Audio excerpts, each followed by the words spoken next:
بسم اللہ الرحمن الرحیم اللہم صلی علی محمد وعلی آل محمد کما صلیت علی ابراہیم وعلی آل ابراہیم انک حمید مجید اللہم بارک علی محمد وعلی آل محمد کما بارکت علی ابراہیم وعلی آل ابراہیم انک حمید مجید عن ابی الدرداء رضی اللہ تعالی عنہ قال سمعت رسول اللہ صلی اللہ علیہ وسلم یقول ان اللعانین لا یکونون شہداء ولا شفعاء یوم القیامہ رواہ مسلم۔ قرآن مجید میں پارہ نمبر 2 اور سورہ حج پارہ نمبر 17 ان میں اس بات کا ذکر ہے کہ قیامت کے دن یہ امت انبیاء علیہم السلام کے حق میں گواہی دے گی۔ گواہی کس چیز کی ہوگی؟ کہ انبیاء علیہم السلام نے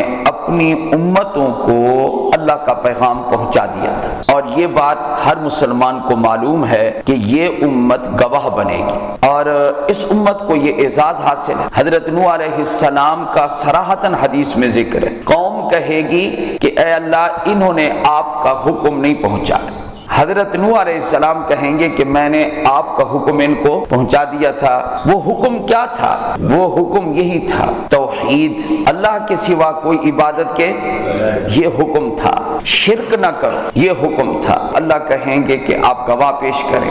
وہ جو گواہ پیش کریں گے وہ اس امت کو گواہ پیش کریں گے۔ اب جب یہ امت آخری امت گواہی دے گی کہ ہم گواہی دیتے ہیں کہ حضرت نوح علیہ السلام نے حکم پہنچا دیا تھا، وہ قوم اعتراض کرے گی کہ صدیاں بعد آنے والے لوگ ہمارے زمانے میں تو نہیں تھے، ان کو کیسے پتا کہ نوح علیہ السلام نے حکم پہنچایا ہے یا نہیں؟ یہ تو موجود ہی نہیں تھے، ان کا تو کوئی وجود ہی نہیں تھا۔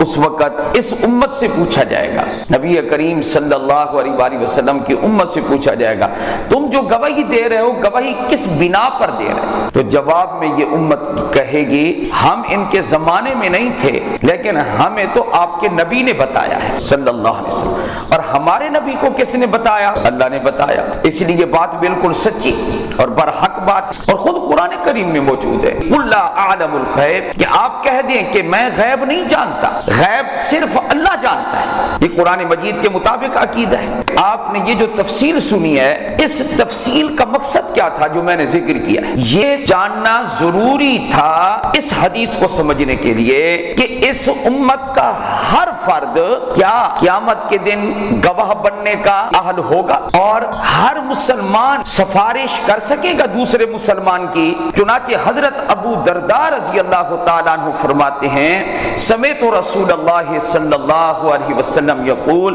میں نے آپ علیہ السلام کو فرماتے ہوئے سنا، ان اللعانین، جو لوگ لعنت کرتے ہیں، جن کی زبان پہ لعنت کا لفظ چڑھا ہوا ہے، چھوٹی چھوٹی بات پہ لعنت، خاص کر عورتیں بچے تنگ کریں یا کوئی اور کام ہو لعنت، یہ جو لعنت کرنے والے لوگ ہیں، اللہ کے نبی صلی اللہ علیہ وآلہ وسلم نے فرمایا لا یکونون شہداء ولا شفعاء یوم القیامہ، نہ یہ گواہ بننے کے اہل ہوں گے نہ یہ سفارشی بننے کے اہل، دو چیزوں سے محروم ہو جائیں گے۔ ان کو گواہ بننے والا جو اعزاز ہے وہ بھی حاصل نہیں ہوگا، اور کسی کی سفارش کریں گے ان کو سفارشی بننے کا بھی اللہ حق نہیں دے گا۔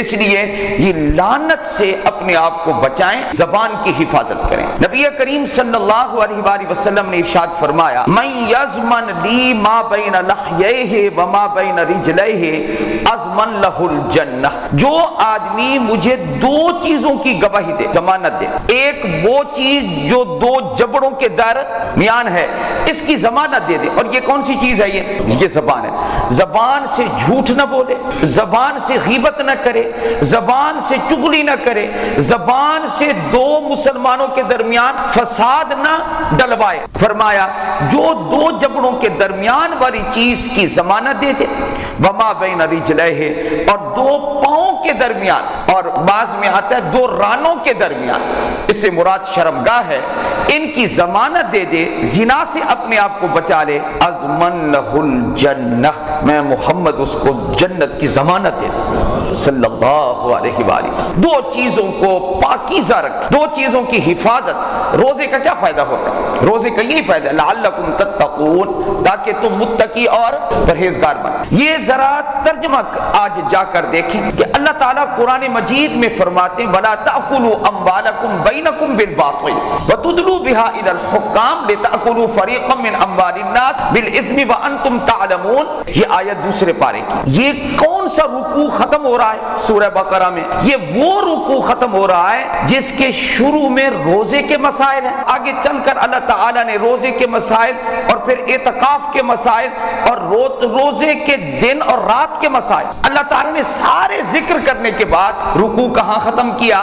ایک دوسرے کا مال ناجائز طریقے سے نہ کھاؤ۔ اس کا کیا مطلب ہے؟ اس کا کیا جوڑ ہے آپس میں؟ جوڑ یہی ہے نا کیا کہ روزہ تم نے رکھا تو روزے سے تقویٰ پیدا ہوا، اور جب تقویٰ پیدا ہوا تو کسی کی زمین نہ دباؤ، کسی کا پیسہ نہ دباؤ، ورنہ صرف عبادت کرنے کا کیا فائدہ؟ ادھر سے آدمی تہجد پڑھے اور محراب اتنا بڑا ہو، اور ادھر 5 لاکھ کسی کا قرض دینا ہو اور دینے کا نام ہی نہ لیتا ہو۔ مجھے یہ بتاؤ یہ تہجد کیا فائدہ دے گی اس کو؟ ایک ہے بندہ مجبور ہے کہ دے ہی نہیں سکتا، کہتا ہے میں دوں گا، کما کر دوں گا، تھوڑا تھوڑا ادائیگی کروں گا۔ ایک ہے کہ اس کے پاس دینے کے وسائل ہی ہیں لیکن دیتا نہیں ہے، اس کی تسبیح ٹک ٹک چل رہی ہے، اس کی تہجد قضا نہیں ہوتی، وغیرہ وغیرہ بڑے اس کے کام ہیں۔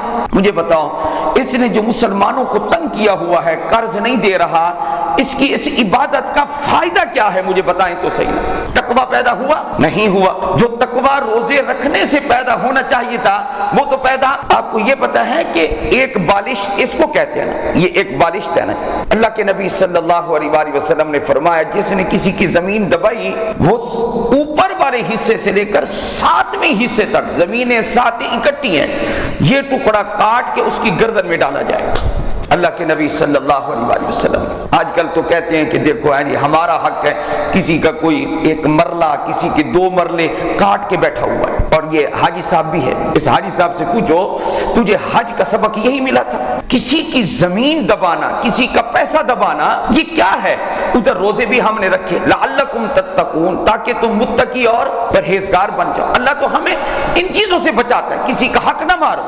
نبی کریم صلی اللہ علیہ وآلہ وسلم نے فرمایا کبھی کبھی بندہ بے پرواہی میں اللہ تعالیٰ کی رضا مندی والا کلمہ زبان سے نکال دیتا ہے تو اللہ تعالیٰ اس کی وجہ سے اس کے درجے بلند کر دیتا ہے، اور کبھی کبھی بے پرواہی میں اللہ کی ناراضگی کا کوئی کلمہ زبان سے بول بیٹھتا ہے اور بے پرواہی ہے، اس کو کوئی سمجھ نہیں ہے۔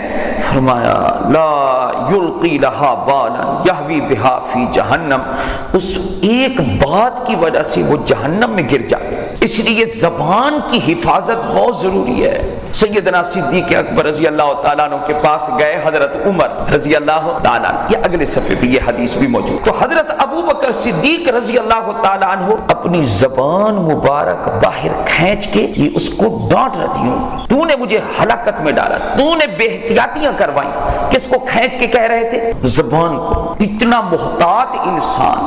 حضرت عمر نے کہا آپ جیسا عقل مند یہ کیا کام کر رہا ہے؟ فرمایا کہ اس کی وجہ سے آدمی بے احتیاطیاں کر بیٹھتا ہے، میں تنبیہ کر رہا تھا اپنی زبان۔ اللہ اکبر کبیر۔ ایک بات آپ حضرات کو یہ اچھے طریقے سے سمجھنی چاہیے، چغل خور کے بارے میں اللہ کے نبی نے، چغلی کہاں سے آدمی کرتا ہے؟ زبان سے کرتا ہے۔ اللہ کے نبی نے فرمایا لا يدخل الجنت قطات، چغل خور آدمی جنت میں نہیں جائے گا۔ 2 بندے ان کے درمیان میں کوئی آپس میں اتفاق ہے لیکن عادت بنی ہوئی لوگوں کی، ادھر کی لگا ادھر کی لگا ادھر۔ البتہ شریعت میں جھوٹ ناپسندیدہ ہے، لیکن ایک بات سمجھ لیں، 2 بندے لڑے ہوئے ہوں، ان کے درمیان میں ایک بندہ صلح کرائے اور اس کو جھوٹ بولنا پڑے۔ زید اور عمر آپس میں لڑے ہوئے ہیں اور مخالف ہیں، لوگ ان کو یوں بھڑکاتے ہیں زید تیرے خلاف یہ باتیں کر رہا تھا، اس کو کہے کیا عمر تیرے خلاف یہ باتیں، وہ دشمنی زیادہ بڑھ جائے گی۔ اور حاجی صاحب جائے اور زید کو جا کر کہ یار میں ادھر سے آ رہا ہوں وہ تیری تعریفیں کر رہا تھا، نہیں آیا سمجھ آپ؟ اور اس کو پاس جائے اور کہے زید تیری تعریفیں کر رہا تھا، حالانکہ تعریفیں وہ نہیں کر رہے۔ اب حاجی صاحب نے نہ رمضان دیکھا، نہ حاجی صاحب نے اپنا روزہ دیکھا اور جھوٹ بول دیا، جھوٹ تو بول دیا۔ دونوں کا دل صاف کر کے آپس میں ان کی کیا کرا دی؟ صلح۔ ذرا حدیث سنیں، ان ام کلثوم رضی اللہ تعالی عنہا، تو میں بھی کہوں گا آپ بھی کہیں، لیکن قسمت کی بات ہے ام کلثوم عرب میں بڑی عورتوں کا نام۔ یہ کون ہے؟ یہ مکہ المکرمہ کا ایک شخص تھا، عقبہ بن ابی معیط، بڑا شریر کافر تھا، اور اس کی بیٹی کو ام کلثوم کو اللہ نے ایمان نصیب فرمایا۔ ابو جہل کافر تھا نا، بیٹے کو ایمان نصیب فرمایا۔ ابو جہل کافر تھا، اس کا بھائی حارث بن ہشام صحابی رسول، بخاری کا راوی ہے، بخاری میں روایت موجود ہے، امام بخاری نے سند میں ان کا ذکر کیا بدء الوحی میں۔ تو میں عرض کر رہا ہوں، اللہ تعالیٰ زندہ سے مردہ اور مردہ سے حضرت ابراہیم علیہ السلام کا باپ آزر اور بیٹا اتنا ہیرا لال کہ جس کا کوئی مثال نہیں، حضور کے بعد ان کا درجہ ہے انبیاء میں۔ ہمارے استاد فرمایا کرتے تھے مولانا سرفراز خان صاحب صفتر رحمہ اللہ، سب سے پہلا مقام محمد مصطفیٰ صلی اللہ علیہ وسلم نبیوں میں، پھر حضرت ابراہیم علیہ السلام، پھر حضرت نوح علیہ السلام کا، پھر حضرت موسیٰ علیہ السلام کا، پھر حضرت عیسیٰ علیہ السلام، پھر باقی نبیوں کے۔ یہ 5 پیغمبر اولو العزم پیغمبر کہلاتے ہیں۔ اور نوح علیہ السلام پیغمبر، 3 بیٹے مسلمان اور کنعان کافر ہے، کوئی کسی کے بس کی بات نہیں ہے۔ تو یہ ام کلثوم کس کی بیٹی؟ عقبہ کی، عقبہ بن ابی معیط کی۔ باپ کیسا تھا؟ بیٹی صحابیہ ہے۔ باپ جہنمی ہے، بیٹی جنتی ہے، ام کلثوم ہے۔ قالت قال رسول اللہ صلی اللہ علیہ وسلم لیس الکذاب الذی یصلح بین الناس، جو لوگوں کے درمیان میں صلح کرائے اور جھوٹ بھی بول دے، اللہ کے نزدیک وہ جھوٹا نہیں ہے، وہ اللہ کے نزدیک وہ جھوٹا، وہ کذاب نہیں ہے، بلکہ اس کو صلح کرانے کا ثواب ملے گا۔ اس لیے پوچھا جاتا ہے ایسا جھوٹ بتاؤ جس پر ثواب ملے۔ وَيَنْمِي خَيْرًا، اور خیر کی بات کو پھیلائے۔ تو خیر کی بات کیا؟ ادھر بھی کہا وہ تیری تعریفیں کر رہا ہے، اس کا بھی ماحول بنائے، ذہن صاف کرے، وہ یار دیکھ یار میں تو 10 منٹ بیٹھا ہوں اس کے بعد وہ تو تیری تعریف کر رہا ہے۔ یہ بندہ جو صلح کرانے والا ہے یہ بہتر ہے بنسبت اس سچ کے جو آگ لگا دے اور کیا کر دے، بھڑکا دے۔ اس لیے یہ یاد رکھنا چاہیے۔ اس لیے یہ بھی پوچھا جاتا ہے نا کیا کہ ایک سنت ہے ایک واجب ہے، یہ ایک اور بات کر رہا ہوں، تو سنت کا ثواب کم، واجب کا ثواب زیادہ، فرض کا اس سے بھی زیادہ۔ ایسی سنت بتاؤ اسلام میں کہ جس کا ثواب واجب سے بھی زیادہ ہو نا، وہ اور مسئلہ ہے۔ وہ یہ ہے سلام کرنا سنت ہے، سلام کا جواب دینا واجب ہے۔ حالانکہ یہاں جواب دینے والے کو اجر زیادہ ملنا چاہیے تھا، لیکن نبی کریم صلی اللہ علیہ وآلہ وسلم نے فرمایا جو سلام میں پہل کرے گا اس کو اجر زیادہ ملے گا۔ اللہ تعالی ہمیں عمل کی توفیق عطا فرمائے۔